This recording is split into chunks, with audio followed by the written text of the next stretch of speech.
Ahora vuelvo a compartir. ¿Nos escuchás, Marce? Vos hacenos gestos. Vos hacenos, que nosotras te vemos.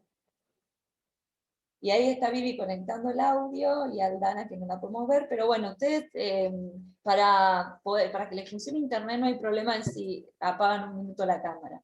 Seguimos. Yo sí la escucho, profe. Bien, por las perfecto. dudas. Seguimos. ¿A mí me escuchan? Sí, te escuchamos. Sí, fuerte y Perfecto. claro, como la propaganda. Sí, Vivi, bueno, veo que ya ingresaste. Bien, Sí. continuamos. Habíamos quedado entonces en esta afirmación que, lejos de considerar la forma como expresión del contenido, el contenido es la elección de la forma. No es alocado pensar que si yo quiero transmitir un hecho, por ejemplo, un choque entre dos autos en determinada calle, si estoy en una ciudad y me dedico a trabajar en un noticiero, que yo, para transmitir ese contenido, tenga que elegir una forma particular, que es la de la noticia periodística, o armar una noticia que tiene una determinada estructura para que el destinatario entienda que yo estoy transmitiendo un hecho objetivamente. Entonces elijo una forma. Tengo el contenido y el contenido motiva una determinada forma. No es lo mismo pensar que yo, sobre un tema actual y totalmente polémico, y quiero transmitir mi opinión, voy a elegir una forma. En un diario voy a hacer un artículo de opinión, que puede ser una nota de opinión o una carta de lector, en el caso de que sea el lector de un diario, pero tengo que elegir una forma para expresar ese contenido, pero no tiene que ver solamente con el contenido y la forma, sino que también yo le agrego, y le vamos a agregar, y vamos a ir viendo después, la intención del autor y el sentido que termina de construir el lector, que son teorías literarias posteriores. Pero entonces, sí, cuando yo tengo un determinado contenido, tengo que elegir una determinada forma, porque no puedo publicar una noticia periodística con la forma de un cuento, porque el destinatario no sabe si está leyendo un cuento o una noticia en la parte de noticias de un diario.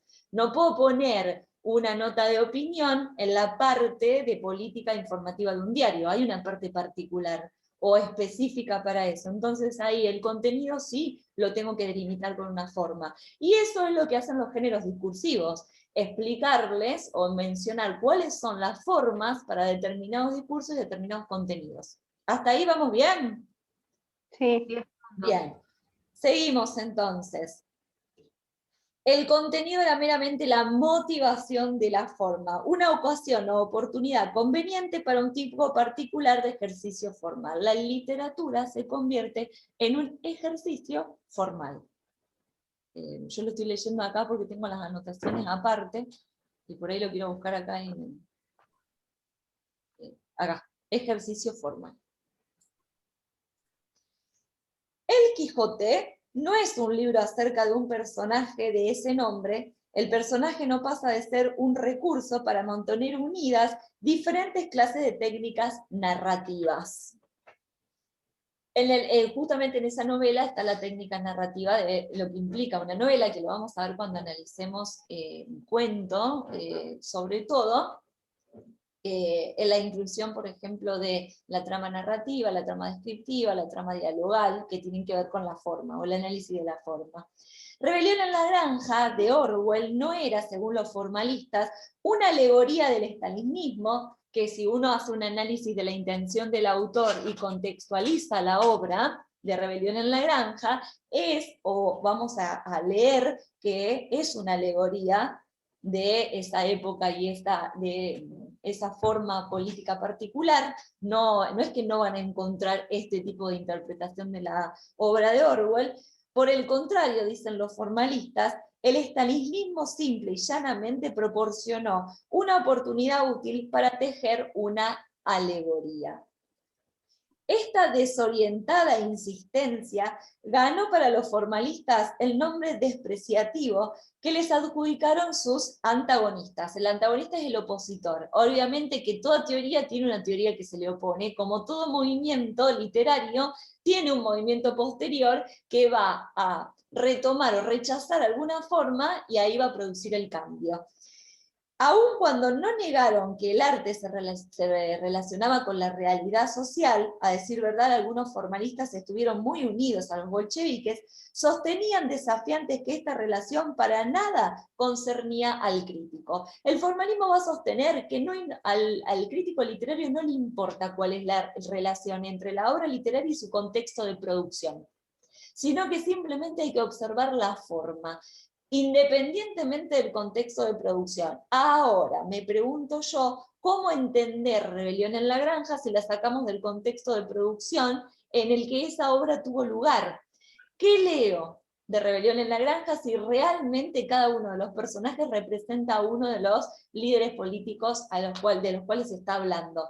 ¿Cómo saco de contexto o cómo entiendo pura y exclusivamente desde la forma al matadero de Esteban Echeverría si yo lo saco del momento histórico en el enfrentamiento entre unitarios y federales en el periodo de formación nacional de la República Argentina, de lo que después va a ser la República Argentina, ¿no? Porque estábamos en periodo de formación nacional? Hay obras que, sacadas de su contexto de producción, pierden el sentido real o el sentido interpretativo que le puede llegar a dar el lector. ¿Me expliqué o los enredé un montón?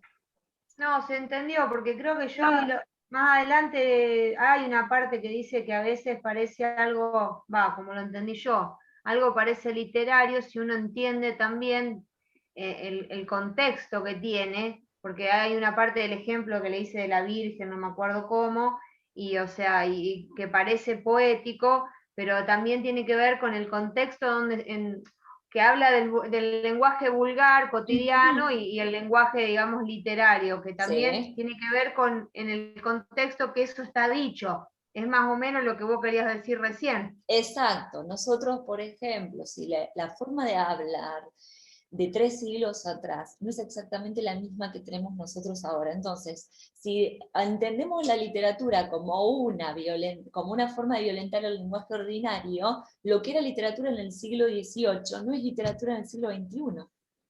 Claro.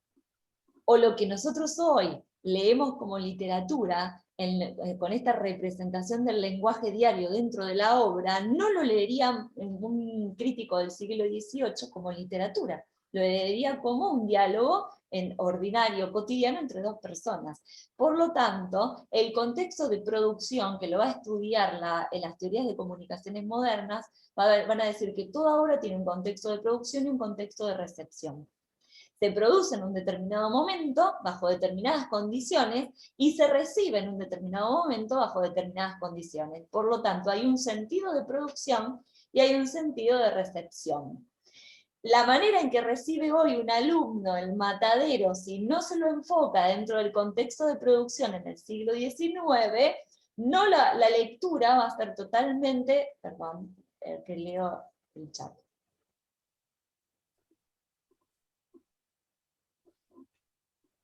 Me interesaría hablar y no se me escucha, Marcela. Marce, lo que podés hacer, vos definitivamente tenés desconfigurado el micrófono de tu computadora. Fíjate abajo. Es en serio, es en serio. Ah, ahora te escuchamos. Ahí, Sí, podés hablar. Ahí, Sí. eran los auriculares, entonces. Ah, tenías conectados los auriculares. Sí. Porque el audio me dice activado todo, pero no se me escuchaba. Bien, porque hay auriculares que vienen sin micrófono y te anulan el micrófono de la computadora cuando los usas. Me pasaba con otra plataforma en un curso que yo nunca podía hablar hasta que descubrí que tenía que cambiar los auriculares. Si no andaba. Sí. Lindo chiste. Listo. Te escuchamos. Nada, eso que estábamos hablando de las formas, Ujú. de que lo que ellos decían, de lo que vos decías de lo social, que si se lo saca de lo que se está contando, por ejemplo, lo que vos decías de la historia, o de la forma de hablar de antes con la de ahora, sea, dejaría todo de ser literatura. Claro, perdería una riqueza fundamental que es la que justamente aporta el contexto de producción. Si nosotros leemos La Vuelta al Mundo de Julio Verne, sin tener en cuenta en qué año Julio Verne la escribió, deja de ser ciencia ficción. Y esa obra nació como ciencia ficción, porque en el momento en que fue escrita planteaba algo que todavía era impensado para el hombre de ese momento. No claro, entonces lo leeríamos como un relato realista, cuando en realidad el sentido que el autor le puso a esta obra era el sentido de proyección de la ciencia ficción.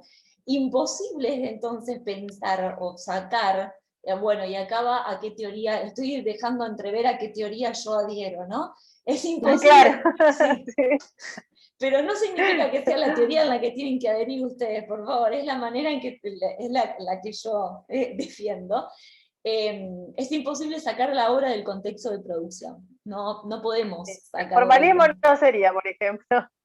No, el formalismo observa una obra no por su contexto de producción y recepción, ni por ni la relación con el contexto en el que esa obra se produjo, sino simplemente por la forma en que usa el lenguaje. Exacto. Eso iba a preguntar yo, porque con esto que comentaba antes, igualmente entendí eso, pero no había entendido si el formalismo adhería a darle importancia al contexto o no. No, solo la forma y punto. Solo la forma. Exacto. Justamente dice, algunos formalistas estuvieron relacionados con la revolución bolchevique, sostenían desafiantes que la relación entre el contexto y la obra no le interesaba al crítico.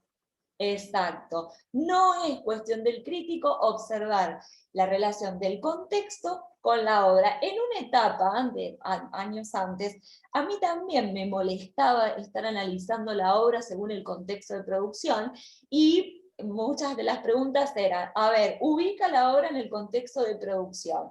¿Qué puede leerse en la obra que sea parte de su contexto de producción? Es decir, había que buscar dentro de la obra de literatura lo que tenía que ver, o signos en los que se pudiera leer el contexto de producción y de vida del autor.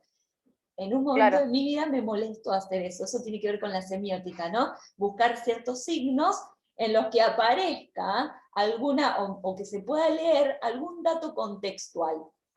Es una teoría diferente. Del momento en que se escribió. Exacto, del momento en que se escribió. Exacto.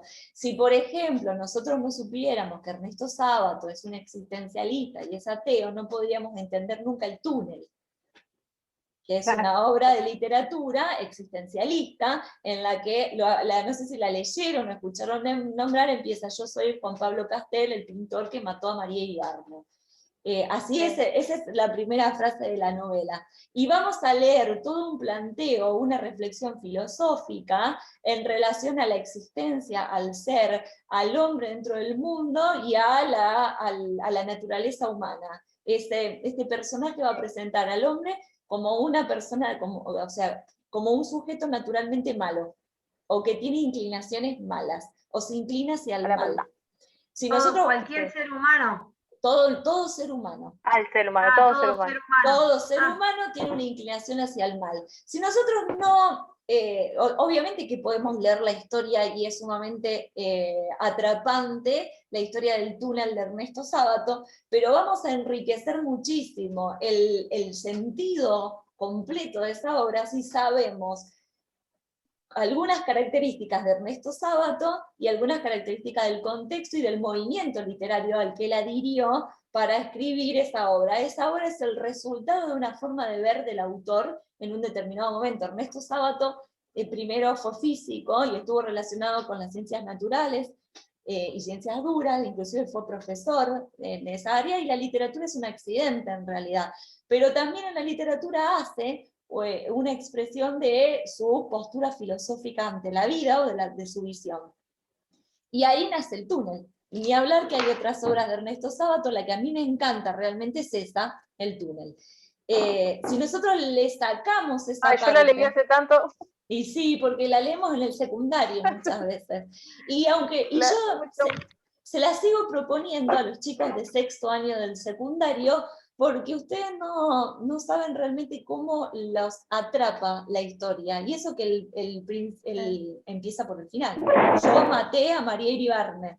Yo maté, sí. Sí, y cómo los atrapa, y ahora con todo este tema y esta connotación que hay con el hecho de la violencia de género, los chicos encuentran que, ay, mira, la literatura también tiene que ver con tiene que ver con los hechos que nos pasan a los seres humanos, y sí, ¿no? Los personajes son seres humanos, a no ser que sea una fábula, pero en la fábula también el animal está personificado. Bueno, volvemos, entonces, perdón, comparto otra vez en pantalla lo que estábamos leyendo, y acá estaba lo que decíamos, esta desorientada insistencia ganó para los formalistas el nombre despreciativo que le adjudicaban sus antagonistas, y aun cuando negaron que el arte se relacionaba con la realidad social, sostenían desafiantes que arte y realidad social no le incumbían al crítico. Los formalistas principiaron por considerar la obra literaria como un conjunto más o menos arbitrario de recursos. Y acá está la definición que ellos le dan a obra literaria. Un conjunto más o menos arbitrario, y acá vamos a una característica de la arbitrariedad del signo lingüístico. El signo lingüístico es arbitrario, o sea que la relación entre el concepto y el contenido no es natural, sino que es establecida. Y no la podemos modificar, porque si nosotros modificamos el sonido de la fonética de puerta, o sea, le cambiamos a la imagen mental que tenemos de una puerta, esa fonética, y le decimos silla, al chico le vamos a decir, cerrá la silla, y al chico, digo al chico porque me refiero, por ahí es un ejemplo que doy en el secundario, al destinatario le vamos a decir, cerrá la silla, y señalamos la puerta, y el otro va a entender puerta, y nosotros decimos silla, no podemos alterar esa relación porque entraríamos dentro del plano de la incomunicación. Por eso es arbitrario y convencional el signo lingüístico. Alguien estableció esa relación de manera arbitraria. No hay una relación natural. ¿Me explico? Entre la diferencia entre relación natural y arbitraria. No hay una naturaleza que haya establecido esta imagen mental con esta imagen sonora, sino que arbitrariamente se estableció. Lo aceptamos como... Exacto, alguien lo impuso, lo aceptamos como... Sí, lo aceptamos como una convención social y todos estamos de acuerdo con eso. Muchas veces el nombre de los objetos tienen el apellido de su inventor, entonces decimos virome y ese era el apellido del inventor y así sucesivamente. Eso es arbitrario, la relación fonética con el objeto que en nuestra mente sería la representación mental. Los formalistas van a decir que una obra literaria es un conjunto más o menos arbitrario de recursos, a los que solo más tarde estimaron como elementos relacionados entre sí o como funciones dentro de un sistema textual total. Estos recursos van a cumplir una función dentro de un sistema textual total. Y cuando hablamos de sistema, nos vamos otra vez a asociar el sistema de la lengua. Y cuando hablamos de sistema, volvemos a lo que dijimos unos párrafos antes, una máquina. Tiene el funcionamiento de un sistema. Hay engranajes que van encajando y que hacen que cada una de esas piezas cumpla una determinada función, y la función total de la máquina o del sistema produce un hecho comunicativo, en este caso una obra de arte o una obra literaria. ¿Me expliqué o las compliqué? No. No, está. ¿Está? Bien. Entre los recursos quedaban incluidos sonido, imágenes, ritmos, sintaxis, metro, rima, técnicas narrativas. En resumen, el arsenal entero de elementos literarios formales. Díganme lo que están recursando en la asignatura, si ustedes ya no analizaron metro, rima, técnicas narrativas, sintaxis, ritmo, imágenes visuales, sonoras, auditivas, olfativas, dentro de, por ejemplo, de la poesía. La rima sonante, la rima consonante, esa. Bien. Entonces, ¿qué van a decir lo que ustedes hicieron? Es análisis formalista. El análisis formal de una obra literaria. Estaban observando la obra literaria como la observó un formalista. Entre los recursos entonces quedaban incluidos el sonido, las imágenes, el ritmo, la sintaxis, el metro, la rima, las técnicas. En resumen, todos los elementos literarios formales. Hay un libro que se llama Configuraciones, que seguramente Silvia en algún momento se los mencionó, donde están todas las figuras retóricas que se pueden analizar. ¿Lo tienen en mente ese libro? No. Configuraciones. Me parece que sí. Bueno, está dentro de la bibliografía del programa de este año, es un librito, Configuraciones, es el libro de todas las figuras retóricas que existen. Sí, Existen lo teníamos, muchísimas, sí, pero yo de lo las tengo. más importantes. Ahora Ahí están los... Y si ustedes... rebobinando y sí. Y si ustedes ya cursaron alguna literatura, seguramente, y yo acá la tengo a Paula en la cabeza, les habrá hablado de tropos y figuras retóricas. Bien, También. eso es lo que observa un formalista ruso, o el Pero formalismo. acá iría todo, entre los recursos que han incluido, irían todos dentro de Todos no. los recursos son justamente todas las figuras literarias que nosotros podemos observar dentro de la narrativa, la lírica y el drama. ¿Qué es una técnica narrativa, por ejemplo, que no entraría dentro de una figura retórica, como por ejemplo la imagen, la literación, la anáfora, la metáfora? Ahí le estoy hablando de figuras retóricas. ¿Qué sería una técnica narrativa? El monólogo interior, por ejemplo. ¿Les suena Tesis sobre un homicidio? Es una novela del cual existe una película argentina. No. Que trabaja Ricardo Darín, que es, les cuento la película rápidamente, él es un profesor él da un máster a abogados, un máster que dura 8 semanas, sobre particularmente, no me acuerdo de qué era el máster, pero era sobre criminología. La cuestión es que el trabajo final del máster consistía en que cada abogado elija un caso y lo vuelva a analizar a ese caso no resuelto, para ver qué podía observar en los detalles. Bien, es una película argentina en la que él termina persiguiendo a un supuesto asesino, pero que es parte de una novela homóloga que se llama Tesis sobre un homicidio, que no me acuerdo ahora el nombre del autor, que es un autor argentino, pero la tengo ahí en la biblioteca, y que utiliza la técnica del monólogo interior. En el monólogo interior, el personaje dice todo lo que piense, lo que sienta sin punto y sin comas. Es todo lo que sale de adentro, se llama fluir de conciencia y monólogo interior. Habla un solo personaje, por eso monólogo, e interior porque es todo lo que piensa. Y también recibe el nombre de fluir de conciencia. Todo lo que te viene a la cabeza se vuelca dentro de la escritura. Eso es una técnica narrativa, por ejemplo. Bastante común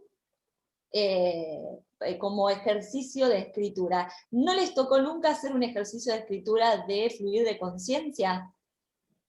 No. Agarrar lápiz y es 1, 2, 3, empezar ya a escribir todo lo que se te venga a la cabeza. Y escribís, eso es fluir de conciencia. Es un ejercicio de escritura y es una técnica. A mí me pidieron uno. ¿Sí? Bien. Por lo general, en los talleres de literatura, de escritura, te suelen poner una música que estimule a que tu cabeza vaya, y ahí tenés que escribir todo, absolutamente todo lo que se te venga a la cabeza. Y lo interesante es observar cómo se unen las imágenes, cómo una imagen une a otra, y aparecen un montón de ideas que tienen una relación, como una imagen despierta otra imagen y otra idea, pero a la larga pensás en un montón de cosas diferentes, pero unidas a la vez. Eso es una técnica narrativa. Nosotras, profe, en el primer año, Silvia nos había hecho, que lo estoy asociando, que puede ser algo similar, nos había hecho escribir una bitácora. Cada una había elegido un libro de literatura. Yo particularmente, había elegido Frankenstein, que no lo había leído, y elegí ese, y había que escribir todo lo que uno sentía en base a la lectura. Sí. Así que sería algo similar, supongo. No es similar, porque cuando vos lo escribiste seguramente cuidaste la redacción, e hiciste, sí. Exacto, al cuidar la redacción hiciste un trabajo sobre la forma, y el fluir de conciencia no trabaja sobre la forma porque hay que expresar todo. como se viene a la cabeza. Pero la bitácora es una técnica narrativa, incluye un relato de las observaciones de lectura. Entonces vas escribiendo y vas escribiendo día a día. Creo que habrás puesto la fecha en tu bitácora. Sí, bien. Exacto. Sí, Eso es una técnica narrativa. Pero y fíjate también que nos había aconsejado no hacerlo todo junto, sino en diferentes momentos para ver las sensaciones o los estados de ánimo y todo eso que uno tenía, que no iba a ser lo mismo en todo momento, digamos. Exacto. Bien, ahí vos tenés una técnica narrativa en la que la forma determina el contenido. O sea, vos tuviste que escribir bajo una forma, que es la forma de la bitácora, porque ella les pidió esa forma y adaptaron el contenido a una forma. Es como, por ejemplo, en esta clase número 2, el trabajo que ustedes van a tener que hacer, es creo que primero les pido una infografía. Yo ya les doy la forma, ustedes tienen que adaptar el contenido a esa forma y usar el lenguaje según la forma que yo les pido. Bueno, eso es formalismo, para que ustedes lo vayan entendiendo. Así que hay una forma que determina el contenido, y no solo determina el contenido, sino cómo van a usar el lenguaje. Porque si yo les pido una infografía expositiva explicativa, no pueden opinar, no pueden decir lo que creen, porque eso excede a la forma que yo les estoy pidiendo. Se va al margen de lo que estoy solicitando. O cuando ustedes le pidan a sus alumnos un informe, ustedes van a querer una forma particular de entrega de ese trabajo. Quieren un informe, no quieren otra cosa. Entonces, un informe tiene una forma particular, un uso particular del registro, que es formal, y un uso particular del lenguaje. Bueno, ahí ustedes están pidiéndole que adapten un contenido a una forma particular. Eso es lo que decía el formalismo. ¿Nos vamos? ¿Me voy explicando? Estoy tratando de traerles esta teoría. Divinamente. Bueno, genial. Esta teoría a ejemplos concretos y actuales. Bien. ¿Dónde quedé acá? Sistema textual total. Bien. Entre los recursos quedaban incluidos sonido e imágenes, esto ya lo leímos. Estos compartían su efecto, acá estoy comenzando desde acá. Estos compartían su efecto enajenante o desfamiliarizante. ¿Escucharon alguna vez el término enajenación? Viene del marxismo, un término filosófico. El enajenarse es salir fuera, estar fuera de. Entonces, el efecto, ellos hablan de un efecto enajenante, estar fuera de. Todo lo que no sea forma está fuera del análisis crítico que ellos hacían. Está ajeno a lo que Exacto. ellos ven. Exacto. Estos compartían su efecto enajenante o desfamiliarizante. Lo específico del lenguaje literario, y esto lo vamos a marcar, el punto, bueno, me pasé un poquito. Lo específico del lenguaje literario, lo que lo distinguía de otras formas de discurso, era que deformaba el lenguaje ordinario en diversas formas. Y acá está la reafirmación de que el lenguaje literario o lo literario violenta organizadamente el lenguaje y que así empezó. Exacto, y así empezó con la cita de Jacobson. Sometido a la presión de los recursos literarios, el lenguaje literario se intensificaba, condensaba, retorcía, comprimía, extendía, invertía. Bueno, todo lo que ellos, los adjetivos que se le podían dar, o los verbos que se le podían dar a cómo actuaba el lenguaje en una obra literaria. El lenguaje se volvía extraño. Extraño al uso cotidiano, ¿no? Extraño al oído, al sonido normal. Si nosotros vamos a un supermercado y escuchábamos recitar un poema, o alguien nos habla como Góngora recitaba, en su contexto histórico, eso es ajeno a lo que nosotros escuchamos cotidianamente. Ese tipo de expresiones es lo que hacía que los formalistas digan que el lenguaje se volvía extraño. Y por esto mismo también el mundo cotidiano... Cuando los chicos te hablan en neutro. Sí, tal cual. Como los dibujitos. Como los dibujitos animados. Para nosotros es extraño eso, bien, pero hoy no es literatura. No. Y por esto mismo también el mundo cotidiano se convertía súbitamente en algo extraño, con lo que no está uno familiarizado. En el lenguaje rutinario de todos los días, nuestras percepciones de la realidad y nuestras respuestas a ella se enrarecían, se embotaban, o como dirían los formalistas, se automatizan. La literatura, al obligarnos en forma impresionante a darnos cuenta del lenguaje, refresca esas respuestas habituales y hace más perceptible los objetos. De esta manera el formalista va a asumir una postura. Como la literatura violenta el lenguaje cotidiano y se aleja de él, nos obliga a observar el lenguaje, algo que en la vida cotidiana no hacemos. No prestamos atención a cómo nos comunicamos en la vida cotidiana, a cómo le damos forma al lenguaje, pero sí lo hacemos justamente en la literatura. ¿Por qué? Porque es una organización especial del lenguaje. ¿Hasta ahí vamos? Igualmente, creo que se puede un poco asociar a cuando uno habla de los regionalismos, o las diferentes, por ahí, clases sociales. Creo que ahí sí a veces uno... Eso tiene que ver con los dialectos y los sociolectos. Claro, sí. Dentro de la teoría de la comunicación vas a tener el cronolecto, el sociolecto, el dialecto, que son las formas culturales específicas que se dan en determinadas regiones específicas. Ahora, sacale a Pedro Páramo de Juan Rulfo el análisis del contexto y de los sociolectos, cronolectos y dialectos de México en este periodo en la mitad del siglo XX. No vamos a entender absolutamente nada del sentido de la obra, porque justamente reproduce el habla rural de México de mitad del siglo XX. Y cada uno de los personajes, o la verosimilitud del relato, está apoyada en la reproducción de la forma de habla rural de México en la mitad del siglo XX.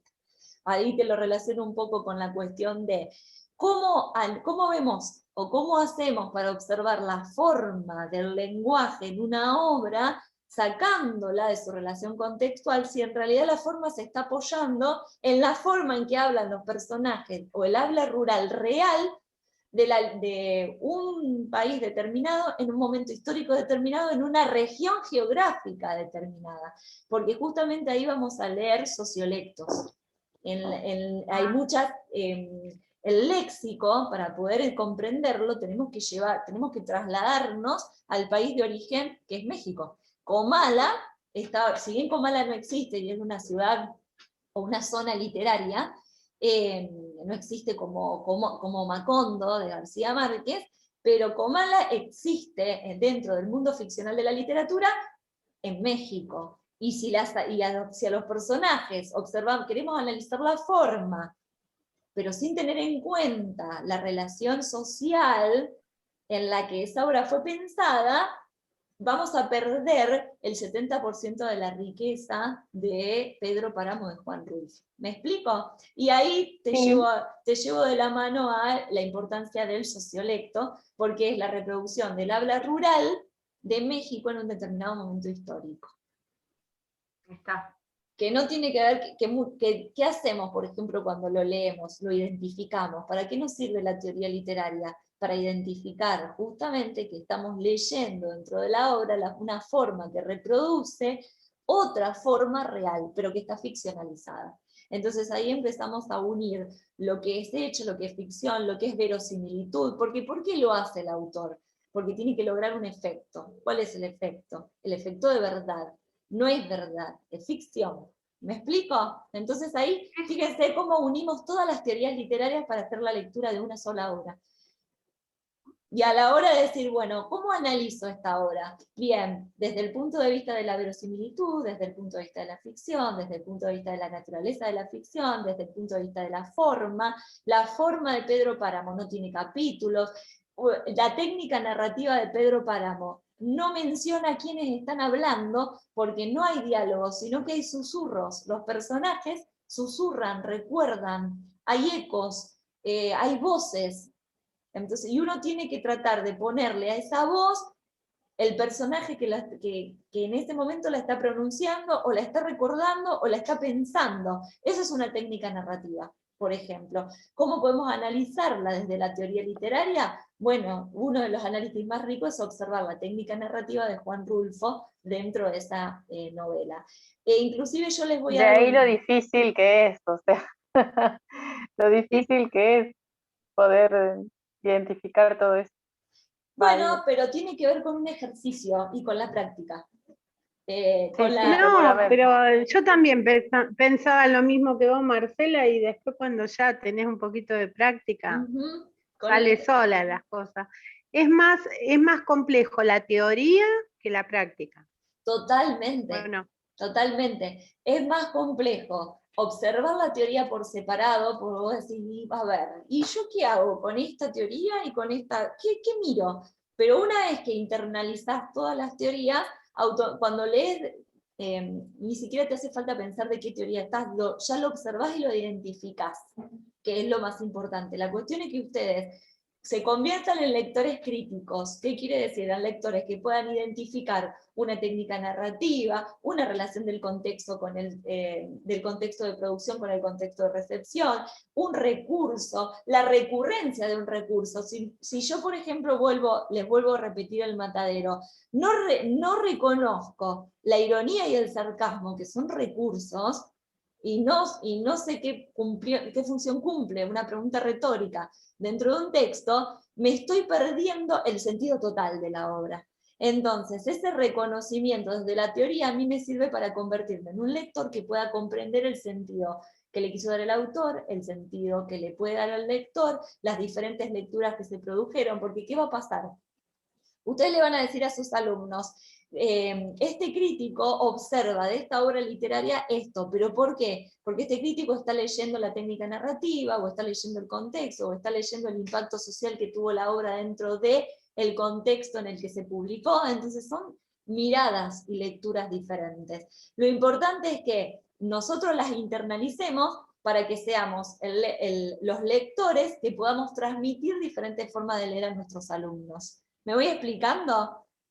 sí, ¿Y qué les va a pasar y qué nos pasa todo el tiempo? Cada nueva lectura que hagamos de la obra, a cada nueva lectura le vamos a encontrar una característica que antes no habíamos leído. ¿Qué pasa? A un profesor de literatura argentina del secundario, ¿qué le pasa? El Martín Fierro, el Matadero, que son obras clásicas de literatura argentina y no podemos obviar, las leemos 1.000.000 de veces. Cada año vamos sumando, diste clases 20 años en sexto año, 20 veces leíste mínimo 20 veces el Matadero. Nunca vas a hacer una lectura igual a la anterior. Siempre en cada una de las lecturas, y ahí estaría ¿Le encontrás algo? Sí, le encontrás algo totalmente diferente. Si yo hoy miro las primeras anotaciones que le hice al escrito del Matadero hace 5 años, 5, 7, 10 años atrás, cada año tiene una lectura, una anotación diferente de un comentario de un alumno que generó una forma de ver y resaltamos una palabra por sobre otra, una lectura, un año la lectura se va por el lado de la forma y la estructura, y otro año la lectura se va por el lado de los símbolos que aparecen dentro del Matadero, y otro año se va por el lado de las relaciones políticas, y así cada lectura va adquiriendo